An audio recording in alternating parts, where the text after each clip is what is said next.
Saygılı vatandaşlar, ben sizge şimdi kun tertibini okup vereceğim. Rus dilinde, çünkü bunda misafirlerimiz de çok, onlar da bilmek gerek. Ondan son sözge çıkacaklar misafirlerimiz. Kun tertibinde de prenya degen yerde sözge çıkacaklar var. Onu da etip işimizin devam edeceğiz. Повестка дня.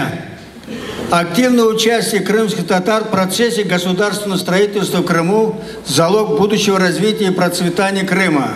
Выступающий председатель Общественного совета крымско-татарского народа, председатель РАО Крым-Бірлігі Ситумираган Митулаев.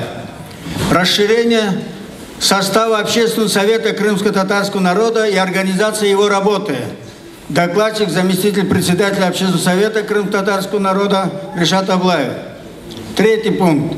Принципы направления и механизмы реализации государственной национальной политики в Крыму. Пожелания и предложения.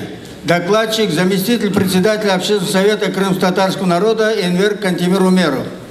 Четвертое. Обсуждение и утверждение плана работы Общественного совета крымско-татарского народа. Пятое. Принятие обращений президенту Российской Федерации Владимиру Владимировичу Путину и президенту Республики Турции Реджеп Таип Эрдогану. И шестое. Принятие резолюции заседания Общественного совета крымско-татарского народа. Кто за данную повестку дня, прошу проголосовать. Кто за? Кто воздержался? Против? Единогласно. Сау олыңыз.